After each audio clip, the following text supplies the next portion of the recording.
Thank you, Jesus. Good evening po sa inyong lahat. Makulay, masigla, at maraming mga palamuti ang buong maghapon ng linggo na ito dahil sa ating mga pagdiriwang sa iba-ibang services. Pero bago ang lahat, binabati po natin ang ating online community. Sa lahat ng panig ng daigdig, saan man kayo nanonood, welcome. And if you will stay with us hanggang sa huli, lalo na po yung mga nandito ngayon na nakakatch ng message from the start, meron tayong konting pakulo. Ayan, sayang yung mga hindi nanonood ngayon, ano? Lahat ng mag-like, magpaparaffle po natin ang mga pangalan. We will have different teams to get all the names. Magbibigay po tayo ng $200, apat na $50 ang mananalo ngayong gabi. Ano po ang gagawin?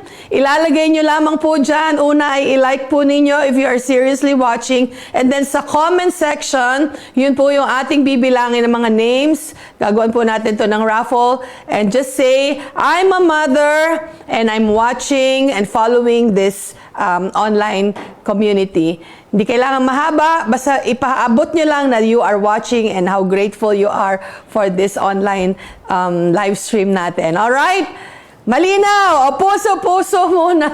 Praise the Lord. Salamat sa lahat ng mga nag-volunteers, lahat ng mga tumulong sa atin pong pagdiriwa ngayon. We have served 419 mothers.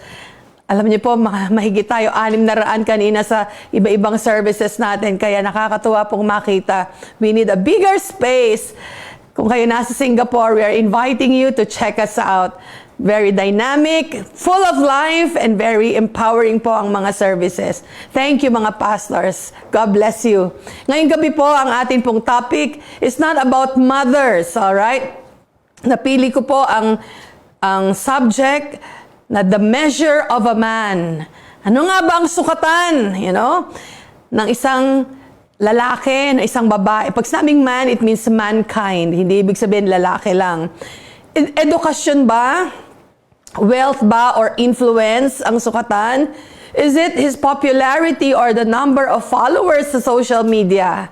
Sa final analysis, ano ba talaga ang susukatin sa final round sa atin pag humarap tayo sa Diyos? Yan po ang ating tatalakayin ngayong gabi. Ano ba ang batayan? Too often success is measured by worldly standards.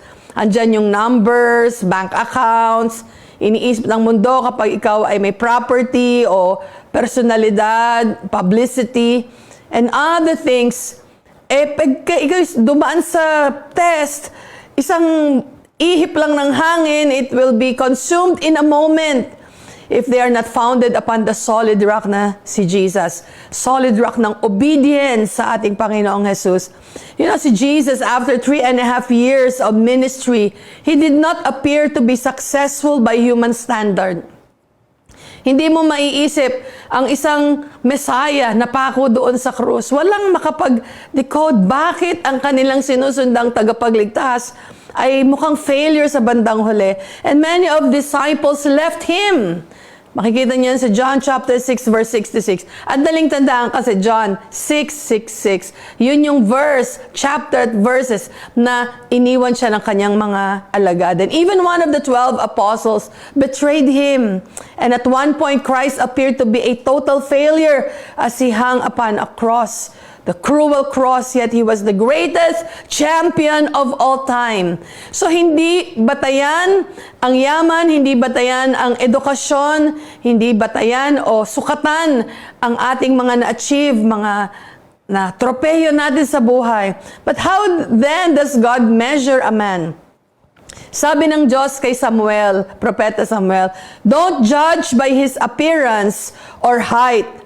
Si Saul ang kanyang pinipili kasi si Saul is head over shoulder sa kanyang mga kasamahan noon. Kitang-kita ang tangkad ni Saul. At sabi, ito ang mabagay na maging hari natin. Subalit sinabi sa kanya ng Diyos, don't judge by his appearance or height, for I have rejected him. So the Lord doesn't see things the way we see. People judge by outward appearance, but the Lord looks at the heart. The measure of a man is determined by his Christ-likeness. We want to measure up to what God wants us to be, hindi yung kung ano ang nais o expectation ng tao sa atin. God measures a man by the depth of the man's devotion to Him. So, in a way, God wraps His measuring tape around the heart. Sa puso talaga tumitingin. Kaya tingnan natin ngayong gabi, I want to highlight my top 3 points. Pwede kasi natin itong makita sa iba-ibang anggulo. But let me just simplify this. I'm sure you can all add to this, but these are really helpful for us. What is the measure of a man? Sa final analysis, tandaan po ninyo ito. Number 1, God will measure us according to our character. Yung atin pong pag-uugali. Sabi ni Martin Luther King, the ultimate measure of a man is not where he stands in moments of convenience and comfort, but where he stands at times of challenge and controversy. Sa Tagalog, nakikita ang ating tunay na karakter o pag-uugali hindi sa panahon ng saya, kaginawan, magagandang mga pagkakataon sa buhay natin, kundi tayo ay nasusubok o dumadaan sa hamon ng buhay, doon makikita ang tunay na karakter o pag-uugali ng isang tao. Pag tayo dumadaan sa sari-saring kontrobersiya ng buhay, di ba? Ang daming issues ng buhay, pero doon ka masusubok kung anong klaseng tao ka talaga. The measure of our character is often seen in how we respond to crisis.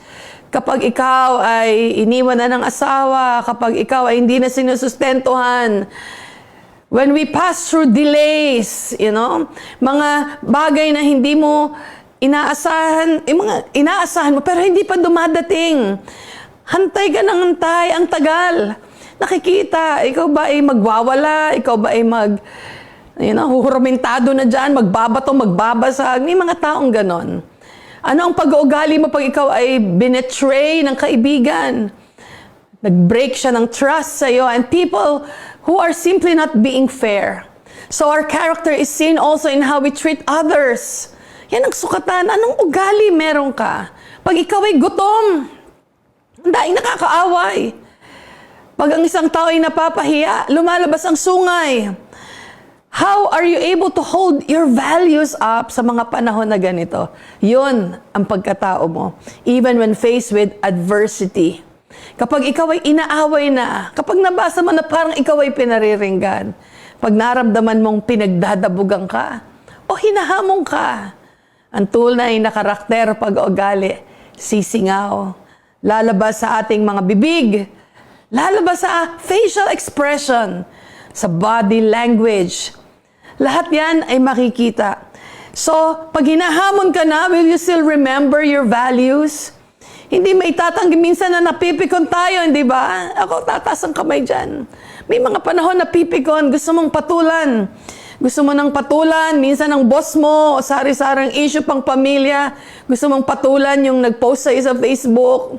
Gusto mong patulan lahat ng mga nag-reply sa'yo, nag-left the group ka na lang. Kitang-kita, kahit hindi magsalita. Pag may matinding pangangailangan o pinagdadaanan tayo, natutokso ka na bang gawin ang isang bagay kahit alam mong ito ay labag na sa iyong konsensya, labag na sa iyong paniniwala.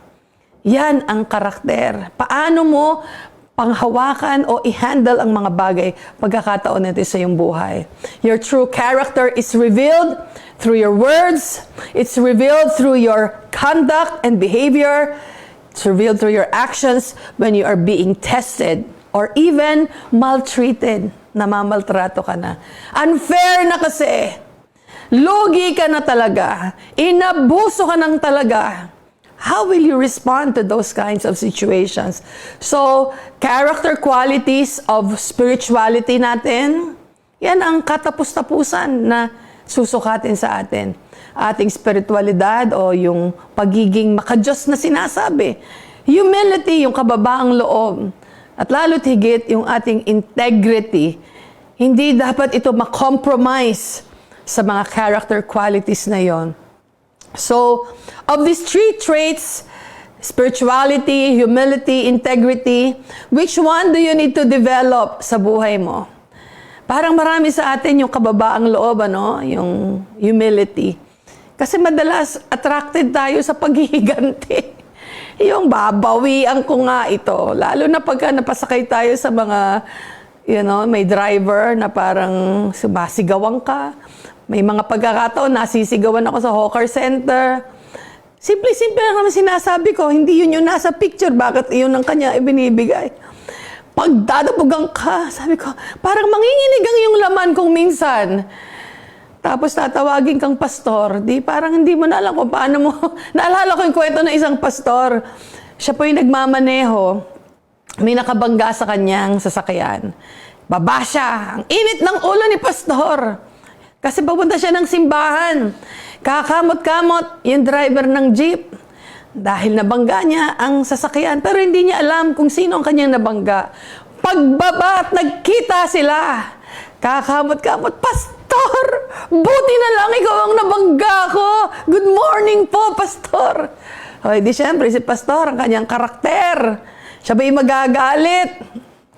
Alam niyo po, hindi ibig sabihin ay pastor, mga naglilingkod, mga leader ng simbahan ay excuse sa pagkapikon, excuse sa pagkagalit. Pero the final analysis, the measure of a man is the measure of your character. As we behold His glory, sabi ng talata, we are transformed into the character of Christ. The longer you spend time with the Lord Jesus, you behold His glory, then the Bible says we are changed from glory to glory. Hallelujah. Ang goal or the end game is to be transformed into His image. Makitang kawangis ay ni Kristo. Ang pag-uugali natin ay pag-uugali ng kagaya ng minodelo ni Kristo Jesus. So if Jesus' Spirit is resting in us and living in us, makikita sa bunga ng banal na Spirito. The fruit of the Holy Spirit must be evident in us. Yan yung ating character na form. So the difference between the gifts of the Spirit and the fruits of the Holy Spirit, ang fruits kasi ay it takes time to develop. Hindi naman overnight mabait ka na. Hindi overnight nagtiis ka na, oy may pagtitiis na ako, pasensyosong tao na ako. Hindi yan overnight, pero ang gifts of the Holy Spirit is instantaneous. It's given sovereignly by God. Pero ang karakter at pag-uugali, nahuhubog yan sa mga panahon na ikaw ay iniinis.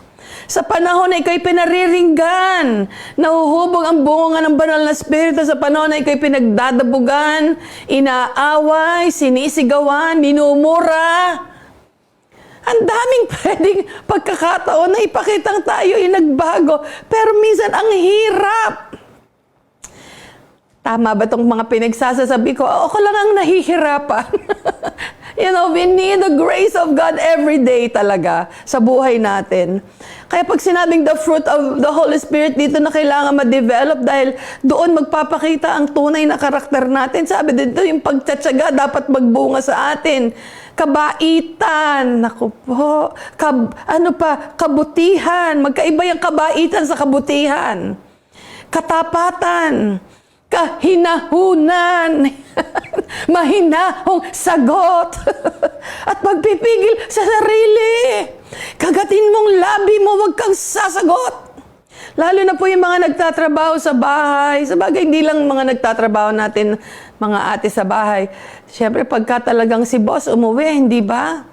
Tapos, gabing-gabi na ay pa magsitulog. Kainan ng kainan. Hindi ka rin makatulog kasi maghuhugas ka ng plato. Parang gusto mo nang ibato yung mga kutsara at tinidor. Pero pipigilin mo yung sarili. Paalala mo sa sarili mo, nagmamahal ka sa Diyos. Kailangan makita ang kawangis si Kristo sa iyong pag-uugali. That is our character. Growing something requires much more time, effort, and persistence.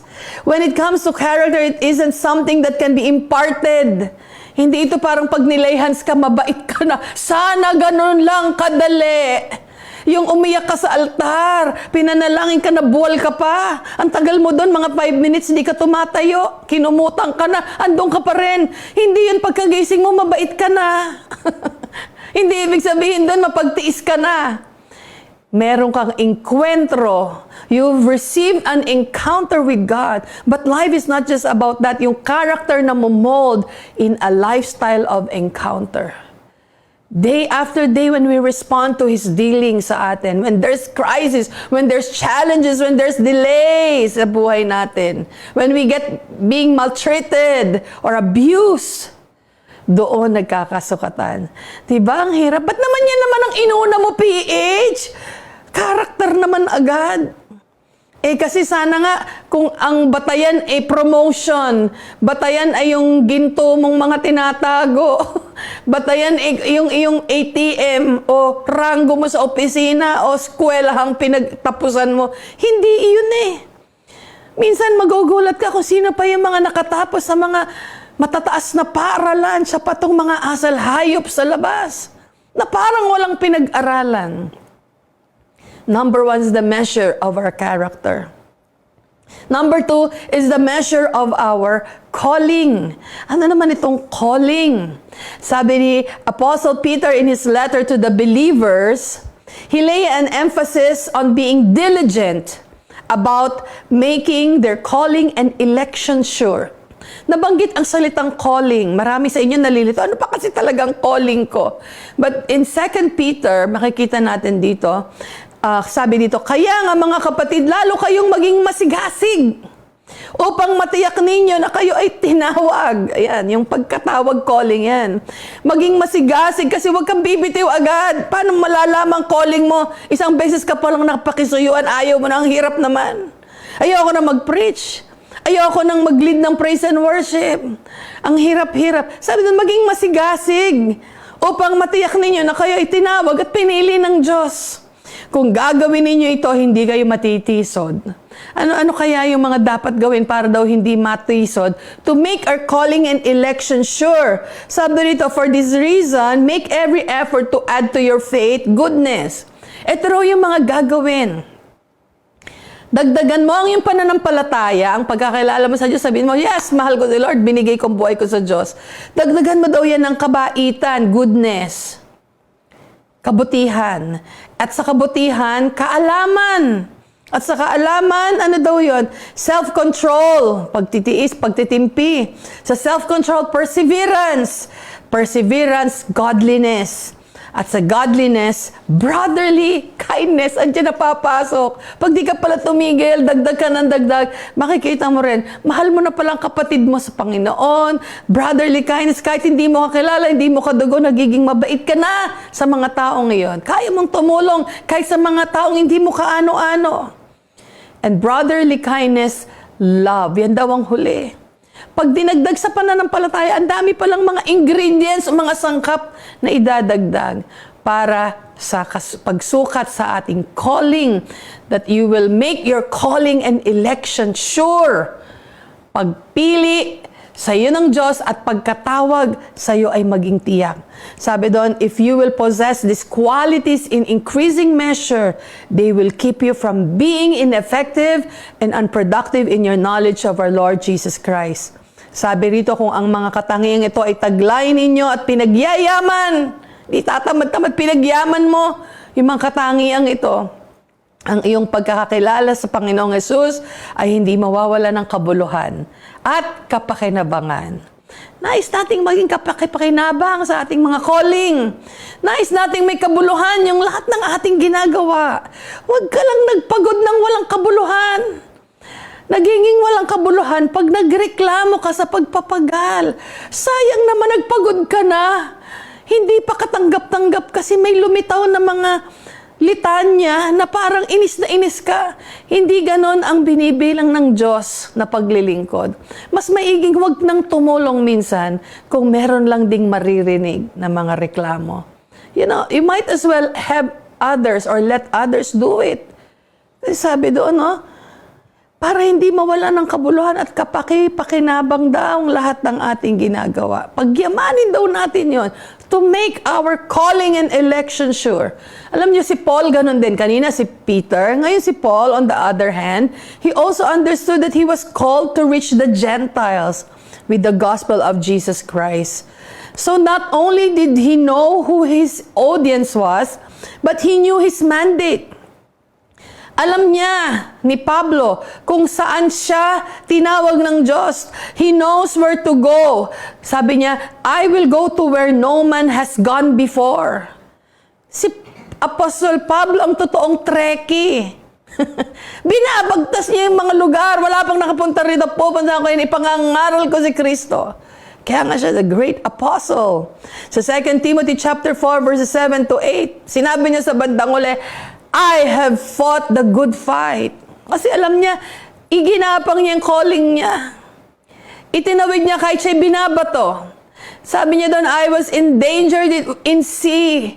Nagutom, natagpo ang hubad. Kasi talagang parang siya ay pinagbubugbog sa paglilingkod. Alam niyo, ang sarap ng buhay pa natin dito sa Singapore. Walang persecution. Kumakain tayo ng masasarap. Nakakapagdamit tayo ng maayos. Si Paul, nung panahon niya, basahin ninyo doon, ang dami niyang mga sinabing, mga pinagdaanan niyang hirap. Kaya sa dulo ng buhay niya, sabi niya, I have fought a good fight of faith. I have finished the race. Yan ang endgame natin dapat lahat. That we will finish our race, our calling. Yan ang sukatan. Walang tatalikod sa calling. Sabi ni Paul, I have kept the faith. And finally, sabi niya sa verse 8, there is laid up for me the crown of righteousness, which the Lord, the righteous judge, will give to me on that day, and not to me only, but also to all who have loved his appearing. So by the end of the life ni Paul, he could clearly say that he had finished his race. He has finished his calling. He fought the good fight and was awaiting his call back home to receive his reward for having fulfilled his calling. Ano ba kasi ang calling, PH? Ano kaya ang calling? Alam niyo ba ang calling ninyo? May general calling and may specific calling. General calling ay, we have been called from darkness to the kingdom of light. Lumabas ka muna sa dilim. Lumantad ka muna sa liwanag at lumakad ka muna sa liwanag. Yan ang unang-una mong gagawin bago mo alamin kung ano muna ang calling na pagkatawag sa iyo ng Diyos. So don't lose grip of your calling. Kapit! We were not promised that it will be easy, but we need to fight a good fight of faith. So that's why God gave us spiritual armor. There are battles to win. The enemy will distract us and discourage us so that you will give up. But press in. Amen. Gapang kung kinakailangang gumapang para matapos mong iyong laban. That you will finish well the measure of your calling. Huwag lang magpayamang kayo riyan dyan mga nanonood sa ating mga lagi na po-promote. Lagi may mga bonus. Huwag lang basta nasisihan na umaalo ang buhay. Huwag makakalimot sa Diyos. May layunin ng Diyos sa buhay ninyo, kaya kayo pinagyayaman. Hindi rin naman ibig sabihin, walang layunin sa iyo ang Diyos kung ikaw ay minsan kinakapos. Fight a good fight of faith. Your calling is your God-given assignment. Ano bang calling? Your calling could be for a moment. Doon lang muna, yan ang assignment mo. Or it could be for a season. Wow, siguro 3 years, iba ginagawa mo. Then, God promoted you to be doing something. And then, there's this lifetime calling. Hindi ko nakita sarili kong hindi ako pastor hanggang sa ako'y tumanda at kunin na ng Diyos. I am a true blue pastor. I have raised up, shepherd, nurtured people God sent under my care. Hindi yun mawawala. Calling ko na yon. Maaring sabihin niya ang calling ninyo'y doktor na naglilingkod kayo. Hindi lang ibig sabihin na ikay full-time sa church yun ang calling. But the measure of your call, maging mabisa kang sales lady, maging masigasig, may takot sa Diyos, masipag kang grab driver, for example. Ano man ang iyong larangan sa trabaho, maaari kang gamitin ng Diyos sa trabaho mo. May pangaral mo si Lord. Maging patotoo ka at liwanag. Calling mo yan. Galingan mo na. Maaring yung iba, hindi nakakatulog pag hindi siya ginagamit para magpakain sa mahihirap. Lalabas ang kanyang kaperahan para sa mga mahihirap. Kasi may pagkatawag siya. Magpakain. Tumulong. Yung iba naman, di makakatulog pag hindi nag-aalaga ng matatanda. May mga ganon. Alamin ninyo kung ano yung passion ninyo. Alamin ninyo ang inyong gifts. Yung calling ninyo, lapat doon sa desire ng puso ninyo. Tanong, ibig bang sabihin, pag-desire kung magpastor, yun na rin ba ang calling? Hindi rin naman ginagaranti Maraming nangangarap. Pero may kanya-kanya tayong panawagan. Malalaman ninyo yon pag may demand sa buhay ninyo. Malalaman ninyo yon pag may bunga, maganda yung bunga. Huwag mong ipilit kung hindi rin para sa iyo. Binong isa, PH, gusto ko kasi talaga mag-lead ng praise and worship. Pero hindi ka naman maka-timing. Opposite ka sa tiyempo. Pero talaga kasi pangarap mo nang maliit ka pa kumakanta ka. Gusto mo nandun ka sa stage yung pinapakita natin praise and worship. Ang hirap naman na hindi mo mahit ang nota. Di, PH, calling ko talaga to. Kaya malalaman mo pag calling mo, may demand. Hinahanap ka. Kaya yung hinahanap sa inyo, huwag kayong tago ng tago. Kasi ibig sabihin, gift nyo yan. Diyan nyo nagalingan. Diba yung iba nga hindi makakuha ng tamang picture? Kaya iba may cameraman, camera woman. Pag iba, puro paa nakukunan, putol ang ulo. Walang demand doon. Huwag ka na. Muna, baka hindi mo gift yan. So medyo may pagkakalapat. Pero una, the measure of your character. Next is the measure of your calling. Some of you are called for the fivefold ministry, apostle, prophet, evangelist, pastor, or teacher. Gusto mo bang magturo? Sa kaduluduluhan ng buhay mo, sabihin mo, I have fought a good fight of faith. I have become a godly, impactful teacher sa school. Praise the Lord. Maring nanay. Ako wala akong sa bahay lang ako. Ikaw ang maging pinakadakilang ina sa loob ng tahanan, dinidisciple mo ang mga anak. Manalangin ka para sa mga anak. Calling na rin yun. You understand what I'm saying? Many people, they don't see their life called to become an intercessor. Kasi ayoko kasi magpipray nang magpipray. Pag wala namang tinawag na manalangin, sabi doon ng talata, I have checked and searched, sabi ng Diyos, for someone who will stand in the gap, magpipray, but I have found none. Ayan. Kasi maraming mga tumaka sa panawagan na yun, na dapat sila'y nananalangin. Maraming larangan. Hindi ko maiisa-isa sa inyo ngayong gabi, pero ang inyong panawagan ay lapat sa inyong desire. Hindi ito parang nag-iispadahan sa damdamin ninyo. Ayoko kasi to. Bakit dito ako nilagay? Pwede rin naman na yun ang umpisa ninyo. Huwag kayong mag-alala kung hindi para sa inyo yon, kusa kayong matatanggal. Aalisin din kayo ron. Kasi hindi na kayo blessing dun You understand what I'm saying? The measure of your calling. And then lastly, is the measure of our giving. Bigayan ba ito? Pera ba ito? Hindi ito usapin lang ng pera. Pero titingnan sa final analysis ng buhay, ang sukatan, did you give your life away? Hindi lang ang resources mo. Ikaw ba ang taong buwis buhay para sa Diyos? What is the measure of your giving? The greatest example Jesus set for us is in giving His very own life as a ransom for many. Napatunayan na ito ni Jesus. Kaya, anong kanyang reward? He is the darling of heaven. Hallelujah. Tatawagin siyang King of Kings and Lord of Lords. Jesus is the very center attraction sa heaven. Lahat patungo kay Jesus. Why? Because He obeyed the Father even to the point of death. And death on the cross. Hindi lang basta-bastang kamatayan na yung pag kinabukasan hindi ka na huminga. No. It was the most humiliating way of dying. Giving His life on the cross of Calvary. Bugbog. Sugatan, nilagyan lang ng balabal ng konti, nauhaw, pinaghigit ang, may mga verses, pinagtatanggal ang kanyang mga bigote at balbas, hinagupit ang kanyang likod. Madali nga siguro pag namatay lang ng mabilis, o kaya inatake sa puso. Hindi ganon ang pagkamatay.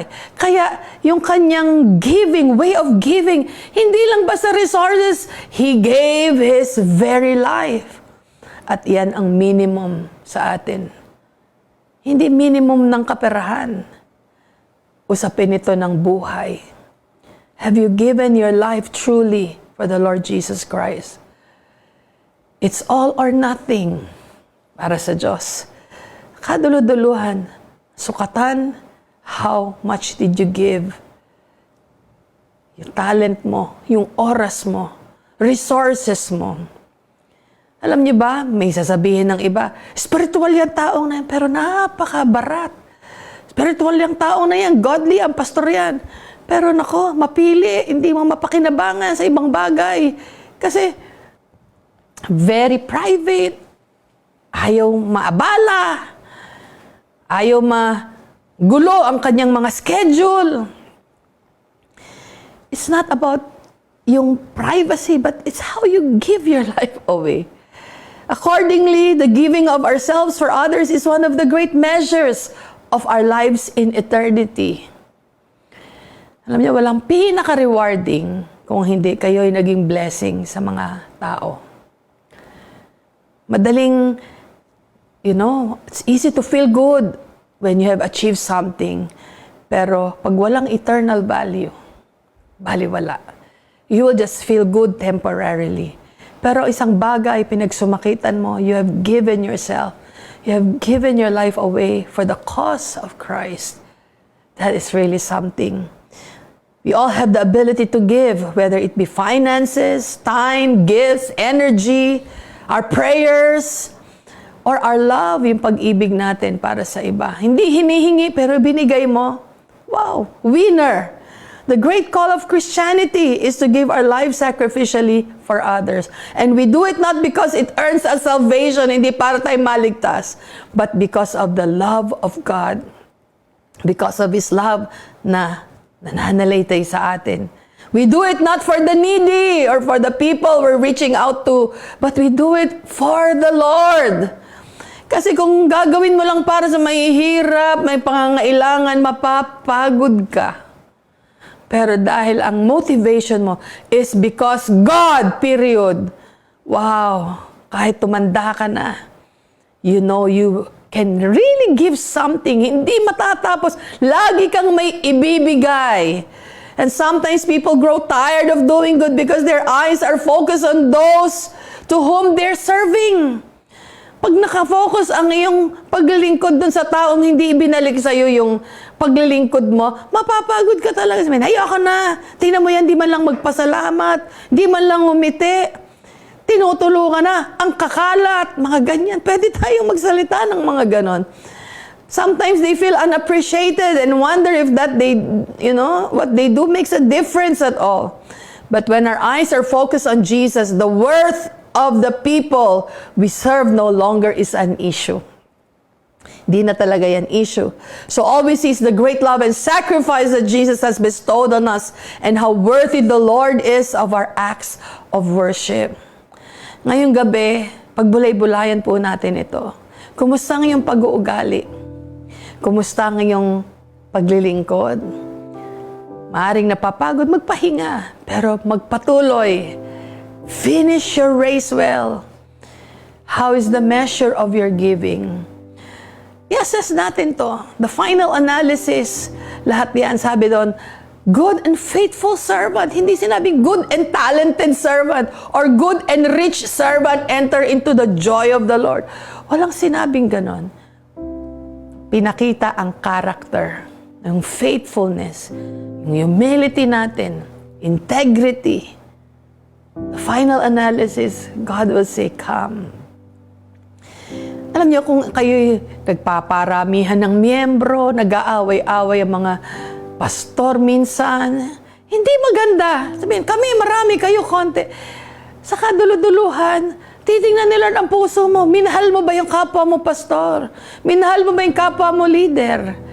Paano mo ibinigay ang buhay mo sa Panginoon sa paglilingkod? Alam niyo, nung araw, pag sinabing hihiramin ng mga gamit, naku, sabi ng iba, huwag natin pahiram, maging mabuti tayong steward. Alam niyo ba, mas matutuwa ang Diyos pag ito'y inoffer mo sa iba, nasira, bibigyan ka ni Lord ng bago. Kasi inialay mo. Wala nang pinakamasaklap. Yung bago mong biling camera, nung lumindol, nabagsakan pa ng chandelier, basag pareho yung chandelier, hindi na pakinabangan. Maigi na yung nasirang napakinabangan ng iba. Kaya ako may pabrika ng oo pag hinihira. Sige, opo. Kailan lang sabi ko, gagamitin namin ang inyong monitor doon kasi, sige, pag nasira, sabihin nyo lang, bumili tayo ng bago. Pero lumunok ako noon. Pero kailangan i-commit ko yung sarili ko, ialay mo sa iba. Sinasabi ko to dahil marami tayong mga services. Ayoko kayong parang mga nagdadamutan. Ayoko kayong parang, hindi amin to, inyo yan. No, iisa tayo. Amen. Assess. And if you are here for the very first time, maybe, bakit ako tinag dito? Ano ba tong mga sermon-sermon na to? Sino ba tong magandang pastora na to? Yes. You know, this is your time to hear this kind of message. Mahal ka kasi ng Diyos. Inabot mo itong bandang huli. He wants to change you. He wants to have an encounter with you in a personal way. Give your life to Jesus. If you haven't given your life to Jesus, come, I will lead you in prayer. Would you pray this prayer with me saan man kayo naroon ngayon? Panginoong Jesus, patawarin mo ako sa aking mga kasalanan. Come into my heart. Forgive me of my sins. Cleanse me. Tonight I declare, Jesus is Lord. If you have prayed that prayer, you need to grow in your faith. You can listen to us here week after week. Find a community kung saan man kayo naroon. Maaring wala kayo dito sa Singapore, but if you're in Singapore, we have several services. Grow in your faith. Make a decision. Lord, I will polish yung character. Lord, I will check ano talaga ang calling ko and itawid ko yan hanggang sa dulo. And then, yung measure ng giving. Amen? Praise the Lord. For some of you, mga nabibigatan, for some of you, meron kayong mga agam-agam, may mga pangangailangan, I'm declaring breakthrough sa inyo ngayong gabi. I'm praying that you will receive the answer for your prayers. Sa mga may problema sa families, may problema sa kalusugan, may problema sa financial, the Lord meet you according sa needs ninyo. Mabuti ang Diyos, hindi tayo pababayaan. Amen! God bless you. The Lord bless you. The Lord keep you. The Lord make His face to shine upon you and be gracious unto you. The Lord lift up His countenance upon you and give you His peace both now and forevermore. God bless you. I love you. Mwah!